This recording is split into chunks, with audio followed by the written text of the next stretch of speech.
This is all things political, back with another video, and I did take a little bit of a hiatus because I had school and stuff. I'm in college right now, but I'm going to start making videos consistently, and I'm going to be back with new videos.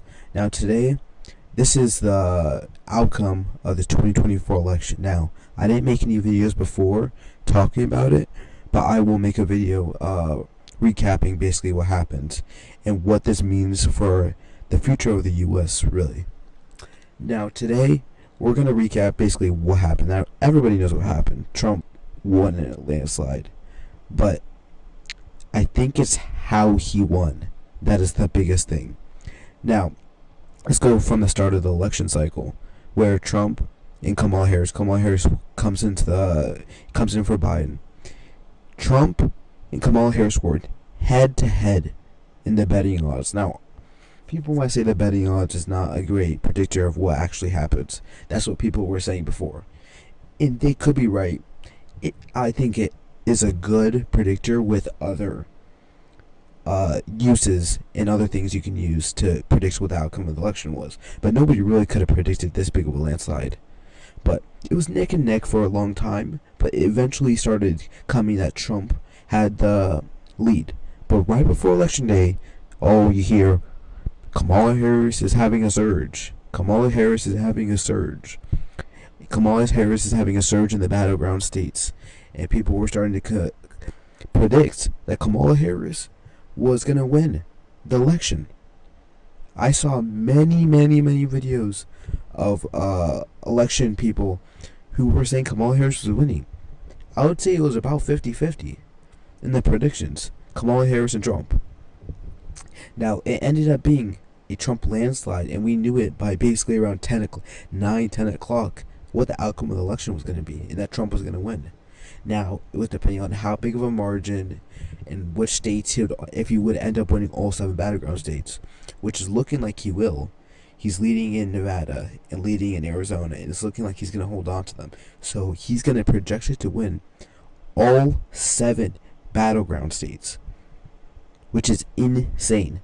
They said, Kamala Harris could have a chance of holding the blue wall and all this, but it never materialized. They had massive turnout problems. Massive turnout problems. Now, hey, I'm going to show you a shift from 2020. I think you might have seen this, but this is insane. You see, in this part of the U.S., massive surges. Now, who really cares about Kentucky and all that? Like, Kentucky is cool and everything, that he's getting massive turnout, but you're seeing in the battleground states, Wisconsin, consistently 2 to 4% surges, while she's only getting 1.6, 1.8, and 1.1. That's not going to cut it. Now, this was the closest of all the 7 battleground states, Wisconsin, which I did not think that was most likely, but that's what ended up materializing. But he ended up pulling it out by about 1%. And then Michigan, he had massive shifts. I know Dearborn shifted a bit with the Muslim population, but he was having 5-point shifts. It's just game over. It's just game over. In Wayne County, that's where Detroit is. He had a 9-point shift. That's the majority black, majority highly that is just insane. That went highly for Kamala Harris and highly for Biden, but not she didn't get the margin she needed to, and maybe she got some extra in up over here. I know this place has a lot of wine industry, so I don't know why specifically he didn't do good up here. It's a very wealthy area. It's more like a suburb area from what I know about this area, but it's more suburbs, really wealthy. I know I think Rancho first, or it might be Kalakaska is one of the richest in Michigan, but he didn't do as well. But then we go to Pennsylvania, massive shifts. If you're getting a shift of 5%, 5 points in Philadelphia, like, there's no helping you. There's just no helping you. And Allegheny, he even shifted it Republican. He shifted the rules even more. This is like blood red. This is almost like Wyoming level rules, and he's shifting it still. Like Clinton for this one, I know 73. This one went to 81. Like, he was just getting rural turnout, and then coal country over here. This is where Biden did really good and basically won the election over here. In the Northeast, Trump had massive shifts.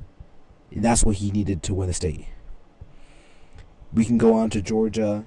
Georgia was a little bit of a mixed bag, and I don't know its future very well, because still, even with Trump winning the popular vote and everything, these suburbs are still shifting massively Democrat. He got rural turnout. That is one thing. But I don't know. It might survive one election cycle, but I don't know if anybody's going to get an outright majority, whoever it is in 2028. North Carolina, he did good. In Nevada, he also did good. In Arizona, we don't have the shifts yet because no counties are fully 100%. But we'll see some decent shifts. I know in Maricopa, and I know Mohave County also shifted a bit. But yeah, he won Maricopa outright. Like, you can't win in the state if you're losing Maricopa. Whichever party wins Maricopa basically wins the election. But I want to go a little bit out from there and go out to some of the other states where we had unexpected results. We had a very, very unexpected result in Texas. Now, not unexpected in like the Rio Grande Valley, where you had, I think the highest I saw earlier was a 28, I believe. Yeah, 28 in Maverick County. These, like, there's no way. Like, 28. He already got like 10, 15 point shifts in 2020, and he's continuing it in the Rio Grande Valley. Like, this is insane. And I know he switched Austin, wherever Austin is, he trended it to the right. If I can find it. Give me a second. I definitely know he shifted Austin to the right, which is, there's no way you're winning Texas, and you need Dallas, Austin, and Houston to both shift to the left, and hope that the rural and suburbs don't shift to the opposing party, which is the Republicans. But the suburbs shifted to Republicans. Houston, Harris County shifted to Republicans. Now, Harris County is not that very liberal in compared to the other cities. I know Dallas is probably the most liberal in Texas, but Harris County has been iffy, but it shifted almost 8 points to the right. Now, you have a lot of counties in rural area that shifted 3 to 7 points. You'll have some outliers, but and Dallas shifting 6 points to Harris. But Austin, if I can find it, it did shift to the right. That's all. That's basically needs to be said about it. And he won it by 14 points. He won it in 2020 by I think about 6 points. It was like 5 to 6 points. He's winning it by 14. Texas, they were talking about Texas in 2016. In 2020 or in 2024, it's going to be close, and Republicans will never have an electoral college chance. But it happened. Trump's somehow is able to get Texas into a Republican stronghold. Another state where we saw very early that this was going to be a bad night for Democrats was Florida. This might be the most insane, like, by a raw vote margin, how big of a change he switched Florida. You might say, hey, 12, 14, 7 to 12 point shifts all across the state. Miami-Dade shifting 20. 20. Joe Biden won this county. And now this might be, I think I was checking before, they have more votes, like, by only Texas has more, how would I say this? Has more Republicans to Democrats. Like, the difference in raw votes, only Texas has more. Florida, and it'll shift even more. Florida's not even close anymore. 13 points. And then I think the shocker of the night, I think you might have heard it, New Jersey. Being within 5. Biden won this state by 16. 16. If you're only winning it by 5, this state might be close in the future. We might be talking in 2028 based on the polls. If this state will be close. Because this was abysmal. Abysmal. Shifting 12 points to the right, 7 points, 4. No, that's actually in Philadelphia. But 4, 10, 4, 2, like 13. Kamala Harris barely won this county. Like, that might be one of the surprises of the night. And then I think we all knew New York was going to shift a bit, but we didn't really know how much. It definitely did. It's within 12. I believe Biden won it by 20 plus. And we saw a lot of shifts in New York. Massive shifts. I don't think any of them are going to be fully in yet. I know Rockwood, but that's not New York City. There was a lot of shifts in New York City that really propelled him into doing well. And then the last state I really wanted to look at was, now we can say New Jersey's going to be competitive or not. We don't really know. I think it'll have to revert back. But the state that I have the highest chance that it could be competitive in 2028 is Virginia.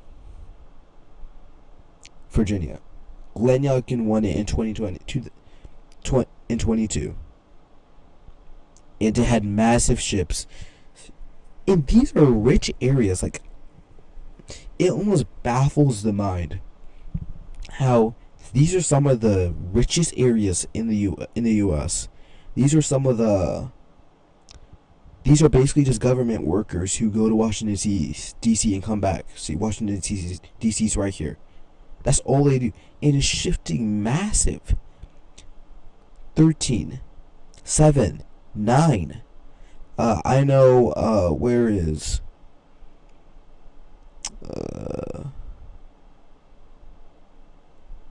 I better find it. He had just massive shifts. And this was kind of unexpected. That he won it by this much.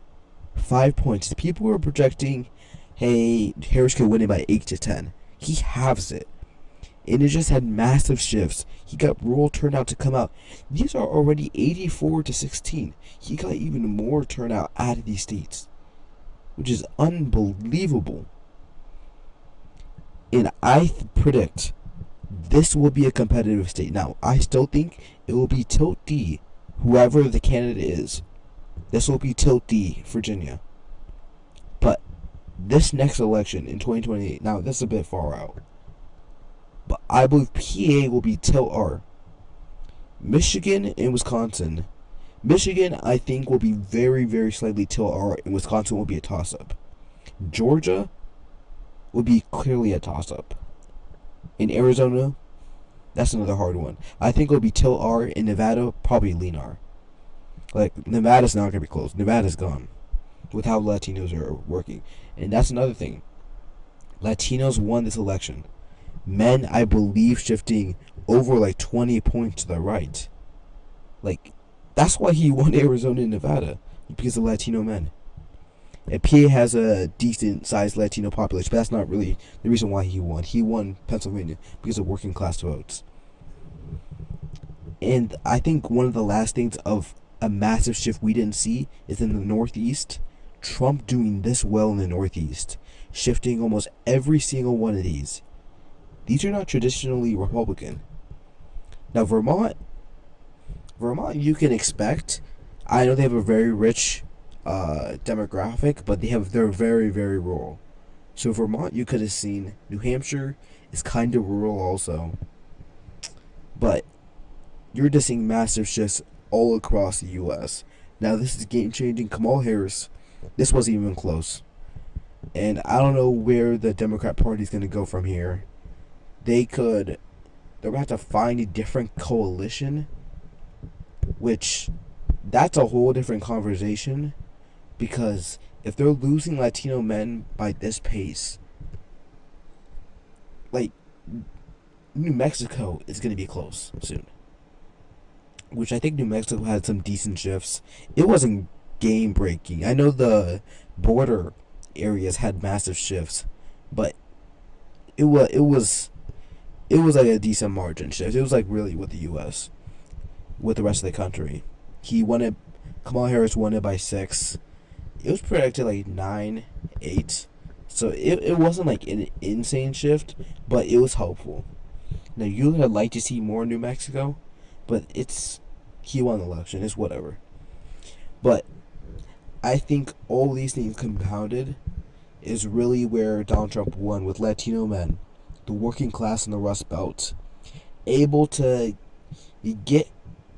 not get enough. He got enough of black men, but lower black turnout in key areas in needed states. And just running up the numbers with suburban women. He won suburban women. Running up the numbers with suburban women. And I think doing a lot better in suburban areas than people thought. Now, this is just a massive election. We'll see what the aftermath is, how the Democrat will fucking cope, and how they'll try to go from here. But this was an insane election. Now, I am going to be doing more election coverage on everything out. What the implications of this means. What it means for other areas of our government, the bureaucracy, the Supreme Court. And just going more in depth. So please subscribe. And I'll be posting a lot more videos. I know I did have that hiatus, but I'm going to be posting a lot more videos. Now, thanks for watching. Please subscribe. Ring the bell if you're on YouTube. And I'll see you guys. Peace.